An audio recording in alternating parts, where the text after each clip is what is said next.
historinha, essa mensagem hoje, eu vou lembrar de Melhorando Sempre, eu vou me lembrar daquela historinha do passarinho. Aí tá pegando fogo na floresta, tá pegando fogo na floresta.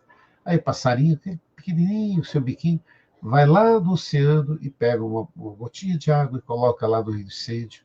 Vai lá, pega outra, tal. Aí um dos bichos está lá e fala, meu, só diz uma coisa, você acha que você, desse jeito, vai apagar o incêndio?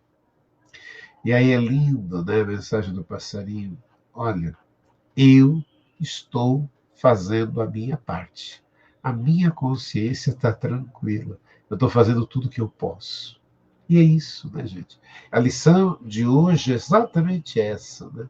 Pedindo para que possamos humildemente fazer o que é possível, melhorando sempre. Por isso, esse tema da lição de hoje, né? Que é aquilo, a gente não pode curar, né? As chagas indesejáveis, mas podemos, né? Sabe, ajudar de alguma maneira. Somos nós e que podemos aí de alguma maneira honestamente apoiar o semelhante com a força moral do bom exemplo, é darmos o nosso apoio moral. Não podemos socorrer a todos, né, que choram na terra, né, mas não podemos dizer também aquela história. Ah, então não posso fazer nada. Alguma coisa podemos fazer. Seja uma prece, sejam nossas vibrações, seja um braço amigo para orar, o braço amigo para estar do lado dessa pessoa. Sabe? O caminho humano nos oferece oportunidades.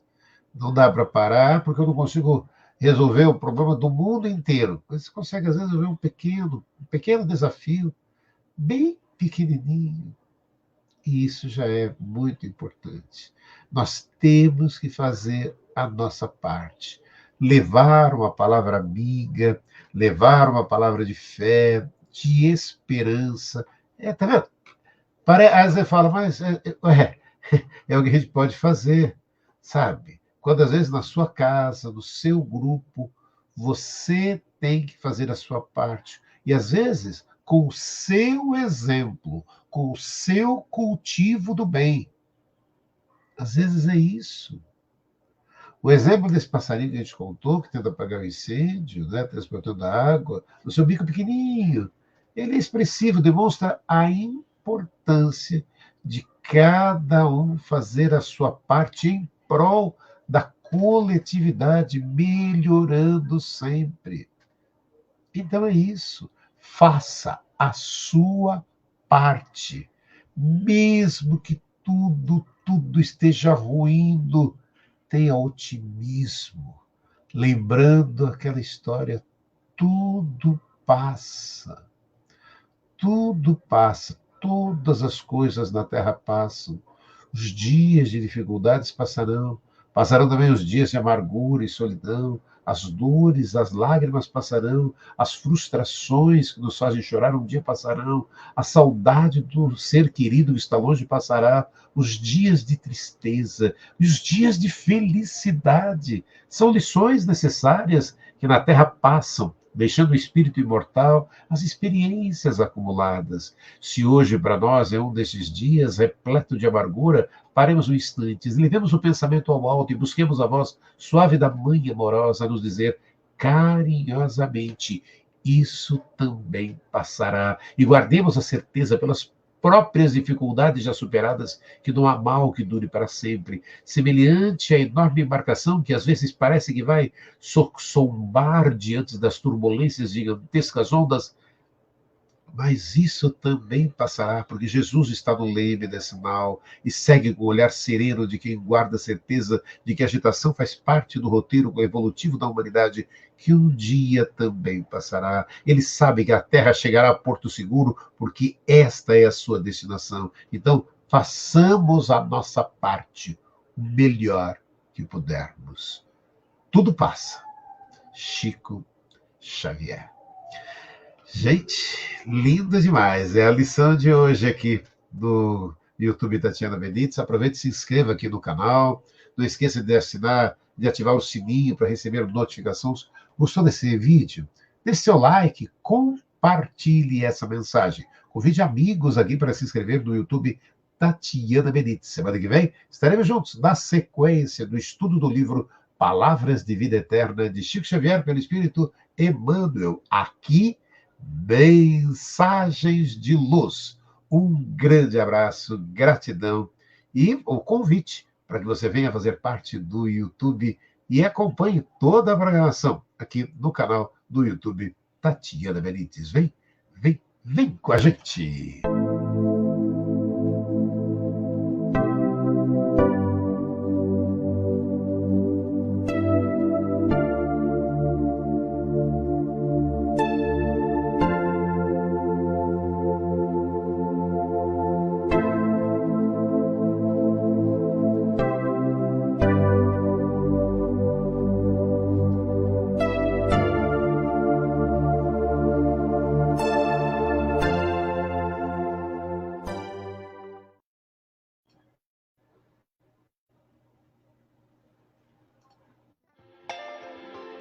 Você acompanhou Mensagens de Luz.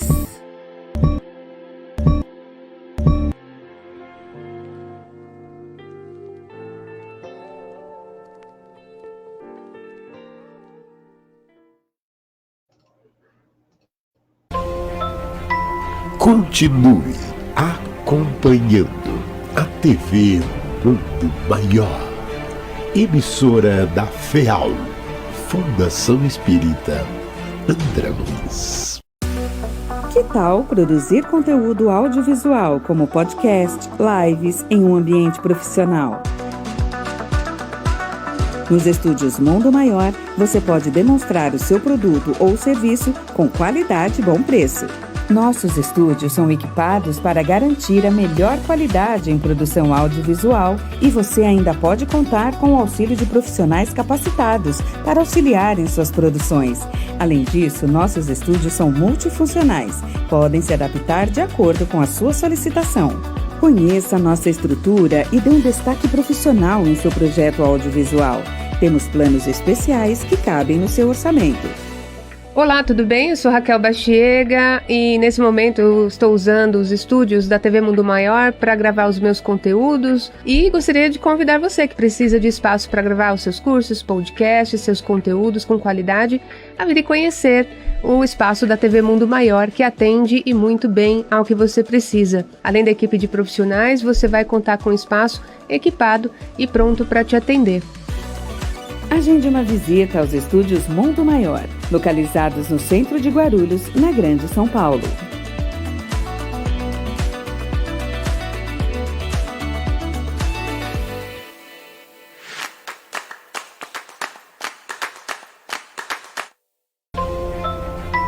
Continue acompanhando a TV Mundo Maior, emissora da FEAL, Fundação Espírita André Luiz.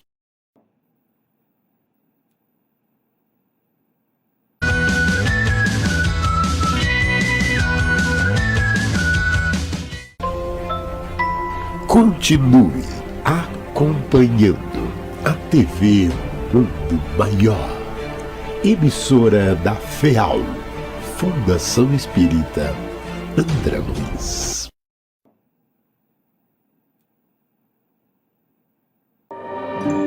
Acompanhe agora Livre Pensamento.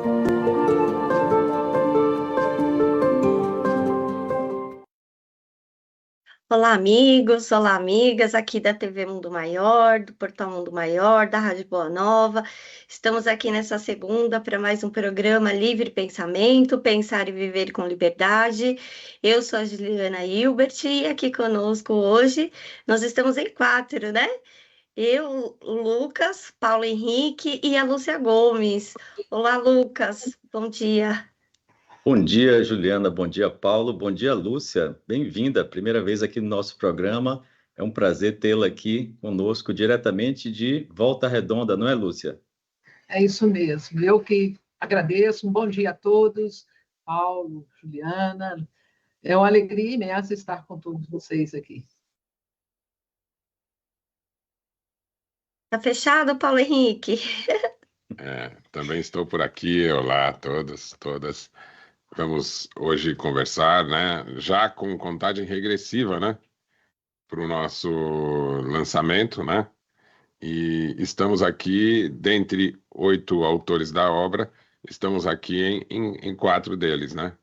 Lucas, Juliana, Lúcia e eu. Os outros que participaram da elaboração do livro é o Gilson de Assis, que também é lá de Volta Redonda, junto com a Lúcia, a Paula Macedo, a Genesi Oliveira, de São João da Boa Vista, e o Fabrício Hampshire, lá do Rio de Janeiro, neurologista. Não é isso, Juliana? É isso mesmo. Então, a Lúcia hoje veio, né, participar conosco. A gente está muito feliz de ter a Lúcia aqui. E com o lançamento desse livro, né, que vai ser no dia 8 de novembro, na FEAL, lá na Rua Duarte de Azevedo, número 691, vai ser num sábado, das 9 ao meio-dia, e esperamos, né, todos vocês lá conosco. Lucas, você quer falar? É isso aí. No Centro Espírita Nosso Lar, Casas André Luiz, estaremos todos juntos, os 8 autores, e teremos muitas novidades para apresentar. Mas queria repetir aqui a importância da gente ter conosco hoje nossa amiga Lúcia, que trabalhou com a gente no livro e que tem muita estrada de movimento espírita aí, né, Lúcia? Como é que é o movimento espírita e como é que é o seu trabalho, como é que é a sua atuação em Volta Redonda? Olha, Lucas e a todos, a gente está aqui em Volta Redonda, no trabalho há mais de 40 anos, trabalhamos com livros, né? E estamos no Instituto de Difusão Espírita Ivônia Pereira, que tem como compromisso a divulgação e o estudo das obras espíritas, né? Principalmente hoje na tecla das obras originais de Allan Kardec, né? E a gente vem nesse trabalho, fazendo um trabalho de formiguinha, levando esse livro aonde a gente vai. A Lúcia tem, né, muita experiência e, Lúcia, compartilha com a gente um pouquinho como foi, né, esse projeto do livro, qual a sua expectativa para a gente lá, para o nosso encontro no dia 8. Olha, é uma emoção muito grande, né? Eu fico muito grata pela confiança que o Paulo me deu de poder estar participando como aprendiz, né? A gente está como aprendiz nesse trabalho. Procurei dedicar, dentro do possível, o máximo, fazendo, né, a minha parte, e eu vejo um trabalho muito importante de resgate, lembrando que Kardec, quando lançou o Livro dos Espíritos em 1857, e quando ele viu lá na vitrine o Livro dos Espíritos sendo exposto, acho que aquilo foi uma emoção muito grande, e sabendo que aquele livro iria clarear muitas mentes. E hoje, vendo, né, nesse projeto, também resgatando essa história, né, do Espiritismo, o lançamento desse livro, eu acho que vem a somar com esse esclarecimento, vem tirar, né, aquilo que ficou escondido por aí, e aí hoje eu vejo essa alegria imensa desse resgate das obras de Kardec. É muita emoção, uma imensa alegria, agradeço ter participado, estar participando com vocês, que criou-se uma família para a gente, né? Eu sinto falta do dia que a gente não pode participar, porque se tornamos uma coletividade, né? Estamos um com o outro, aprendendo, ensinando e colaborando. Muita alegria e gratidão a todos vocês por fazermos parte. A gente fica emocionada, né? Já ficou emocionada só de lembrar, né? Todo o processo que a gente passou e o quanto que foi importante quando a gente pôde estudar os manuscritos, né? Guardados por tanto tempo, e acho que, né, agora chegou o momento de todos nós podermos lermos, estudarmos, se debruçar em cima das obras de Kardec e entender, né, a doutrina de Jesus. Lucas? Antes, a gente, para bem compreender o significado desses manuscritos, tem questões importantíssimas que a gente precisa compreender, né, previamente. Uma delas é o que está no nosso tema de hoje, né, Juliana? Qual é o nosso tema? Vamos pedir, né, para o pessoal da nossa técnica trazer o nosso tema.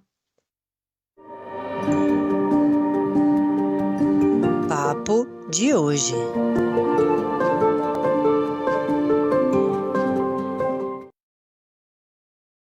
O dualismo, esse é o nosso tema de hoje. Paulo Henrique já tinha levantado a mão, vou passar a palavra para o Paulo.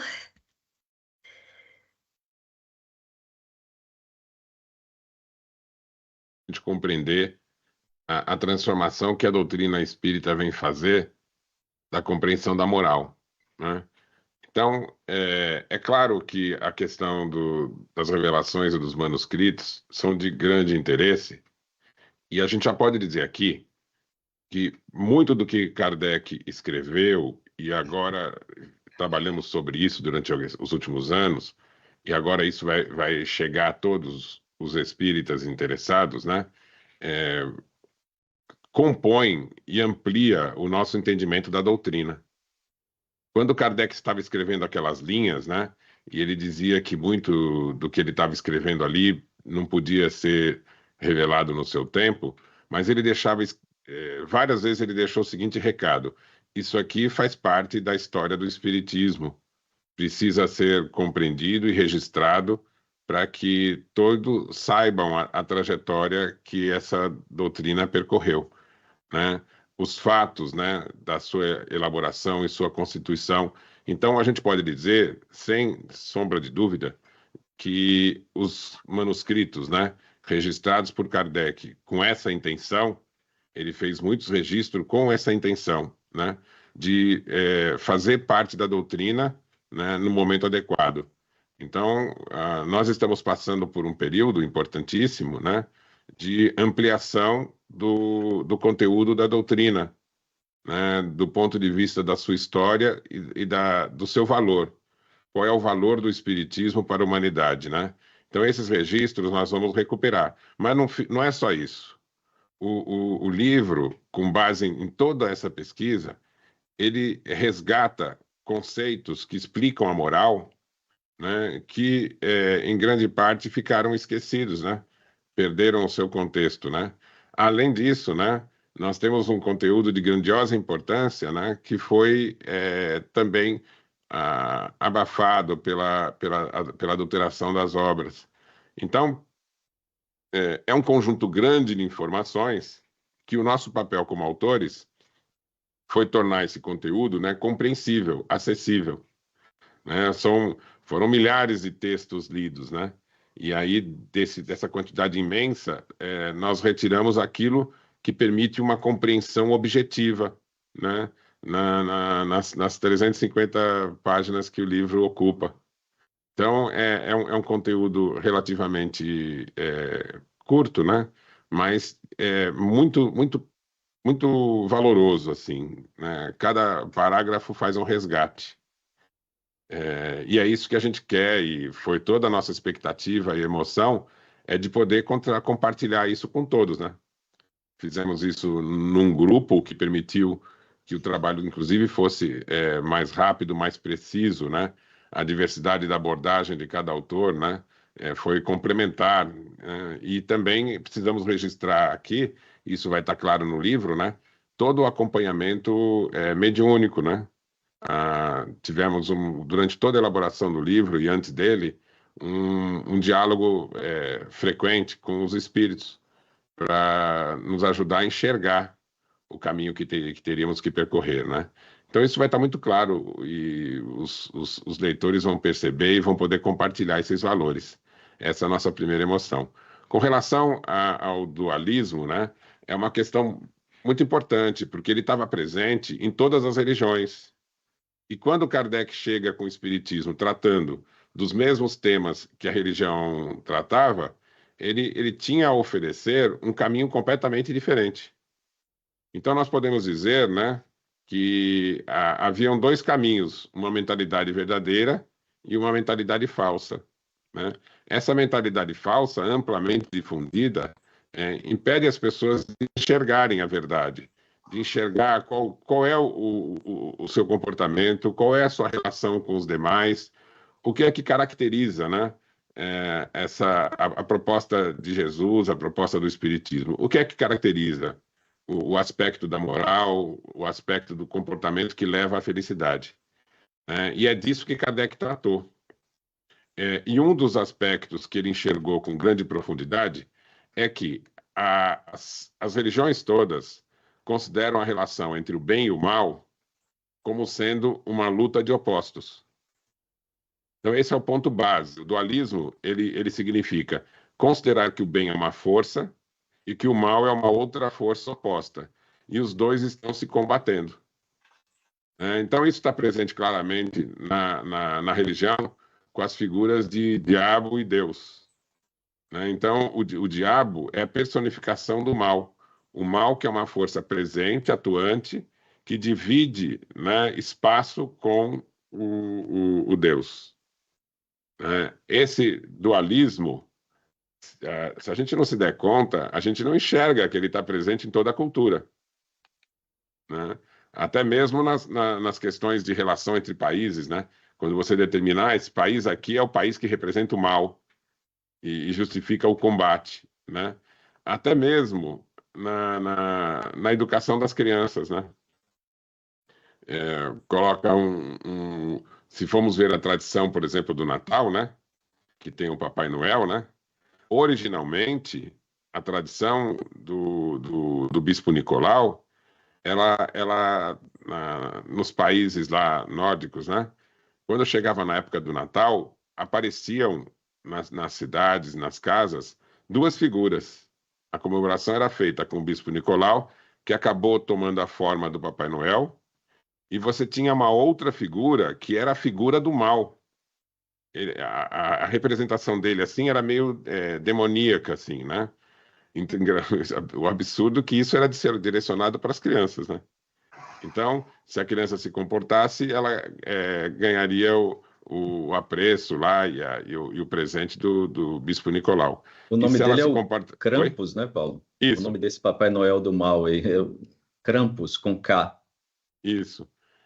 Quem procurar na internet Krampus aí vai ver as várias figuras, porque ainda hoje essa tradição está presente. Então, esse é o dualismo. O mal e o bem como forças opostas. O que é que Kardec veio trazer a partir do ensinamento dos espíritos?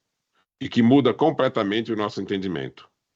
É que a representação do bem e do mal não se dá pelo dualismo, né? Mas considerando o mal como ausência do bem.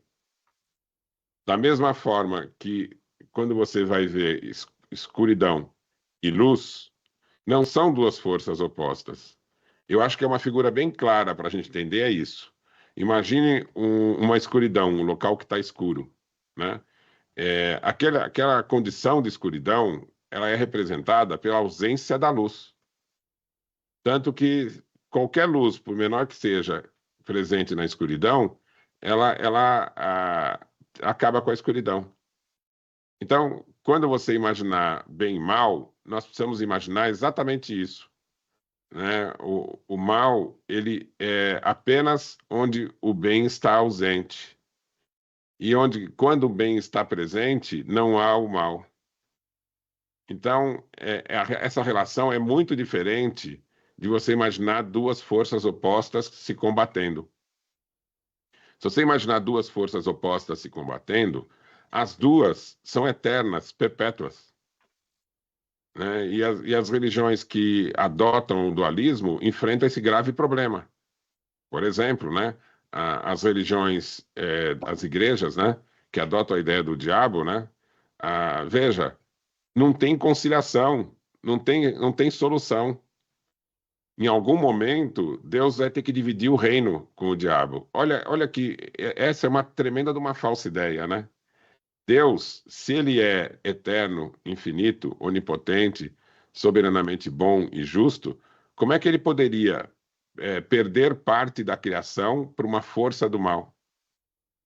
Então, quando a gente entra no âmbito da religião e tenta entender a moral, nós precisamos usar a razão e compreender que os fundamentos da lei universal são fundamentos lógicos. E é por isso que a ciência se estabeleceu, quando ela se separou da religião. Ela fugiu dos dogmas e foi buscar a lógica, né?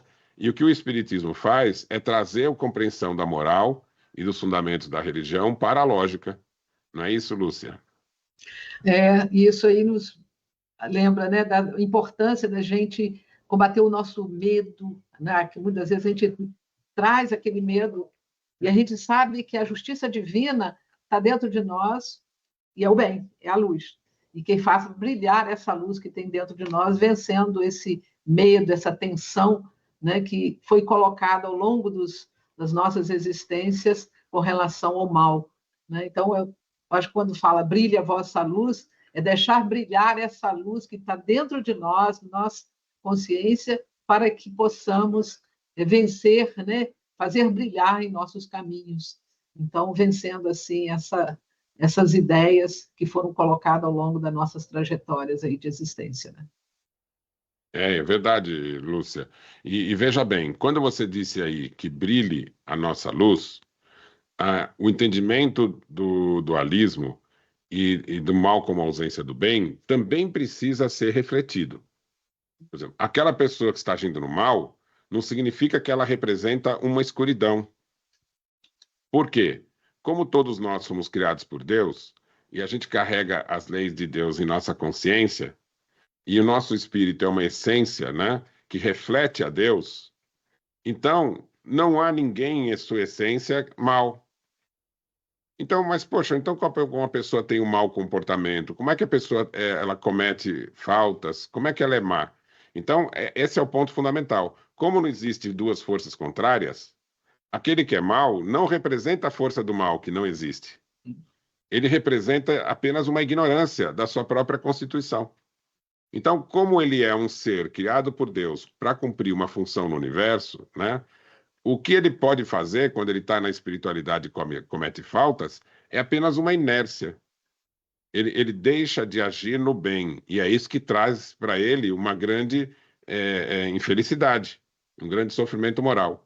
Né? Então, a justiça de Deus não é castigar quem age mal.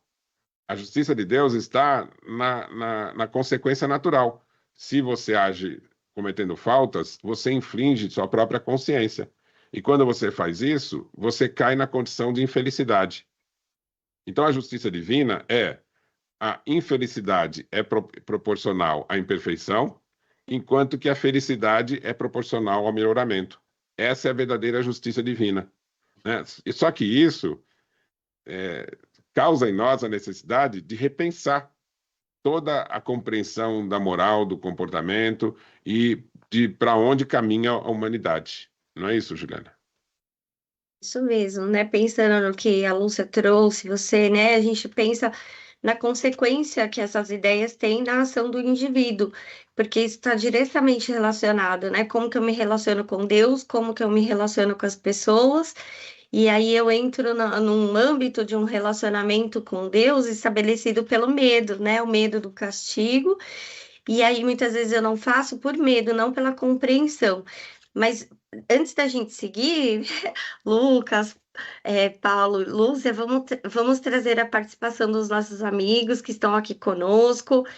O Evangelho por Emmanuel, dando um bom dia. Ele é de Paulínia, São Paulo, São Antônio. A Sônia Ruvigatti Franco, também dando um bom dia. A Saninha.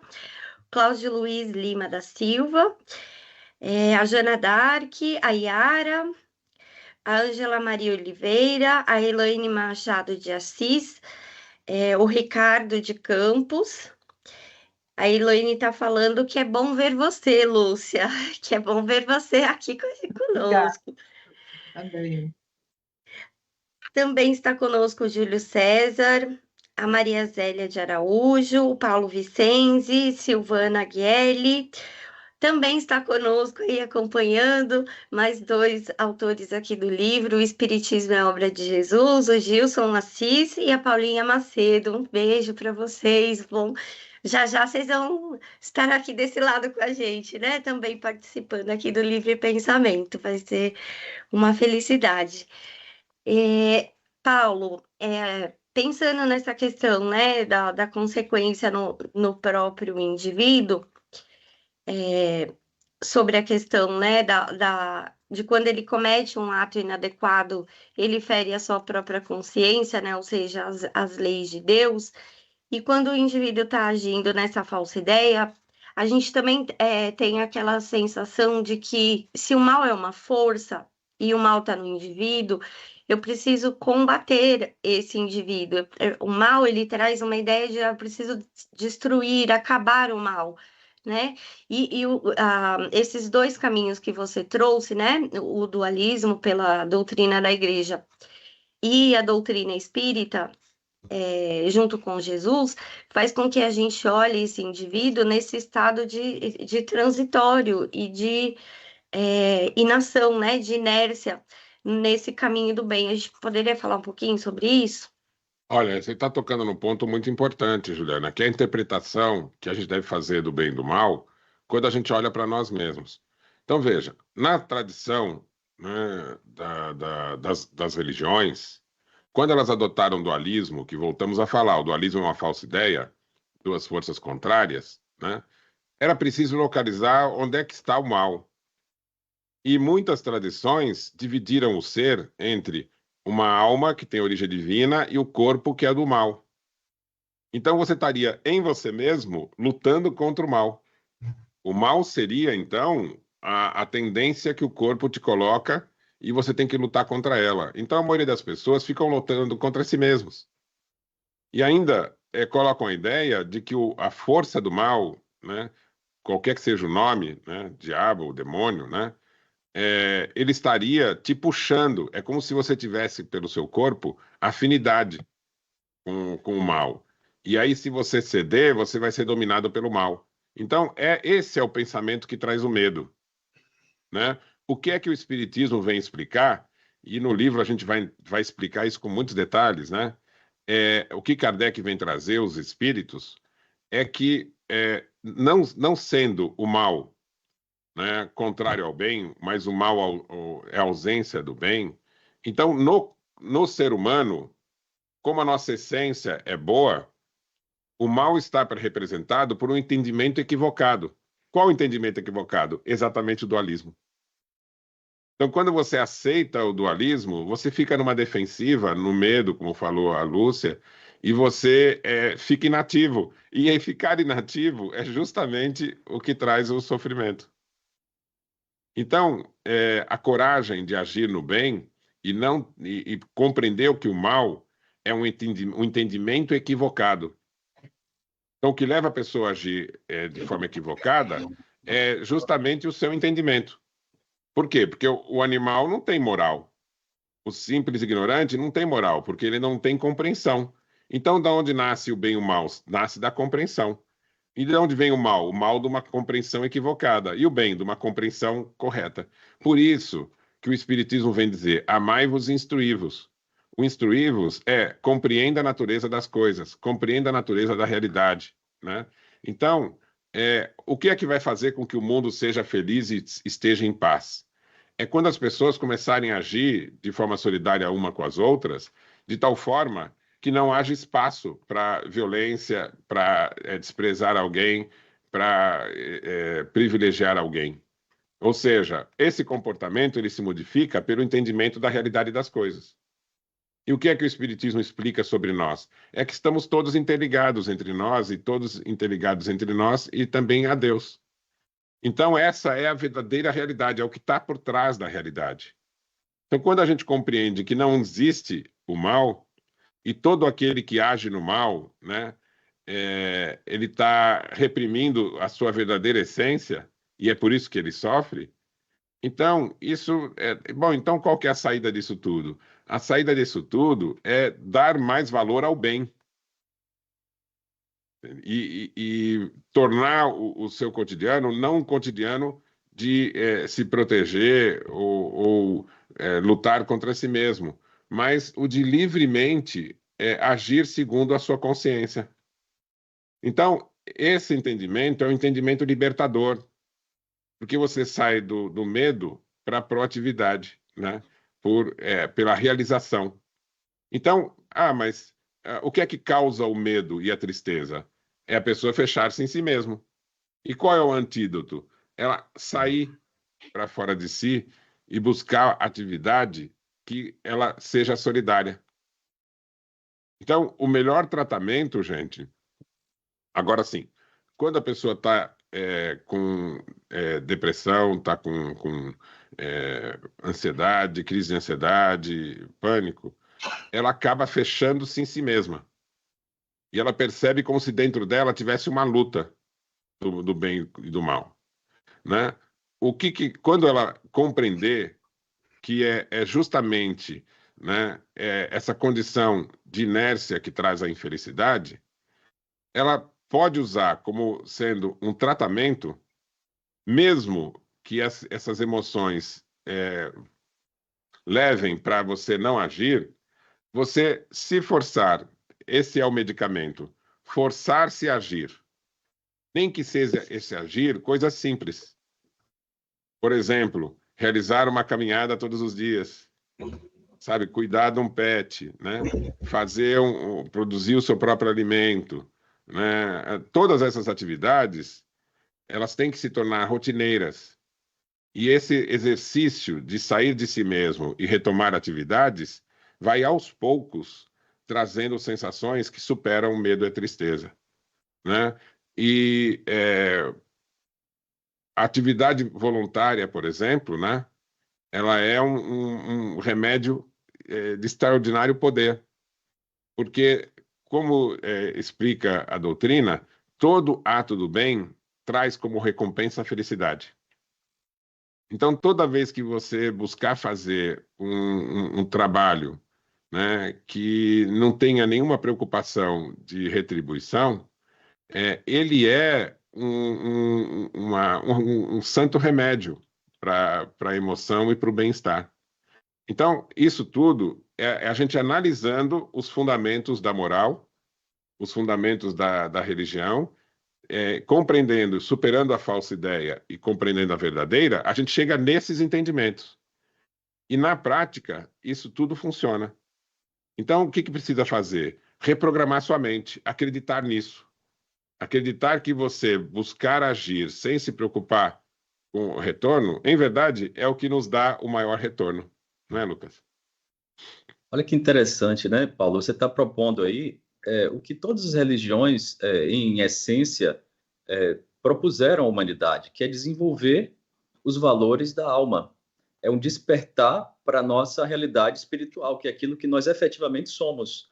Então, os grandes valores da humanidade são valores da alma. Quando a gente faz isso, a gente está se movendo para um novo paradigma.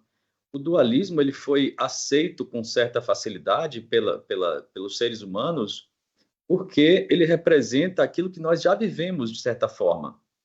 Na realidade corpórea, nós vivemos os ciclos que existem na natureza, né? E eles estabelecem relações de troca, né? Estabelecem uma certa oposição, né? Que leva a um equilíbrio naturalmente, né? O problema é quando nós temos essas relações são capturadas pelas pessoas orgulhosas que estabelecem relações sociais baseadas na exploração, né? Baseadas no orgulho, no egoísmo. Isso é o mal.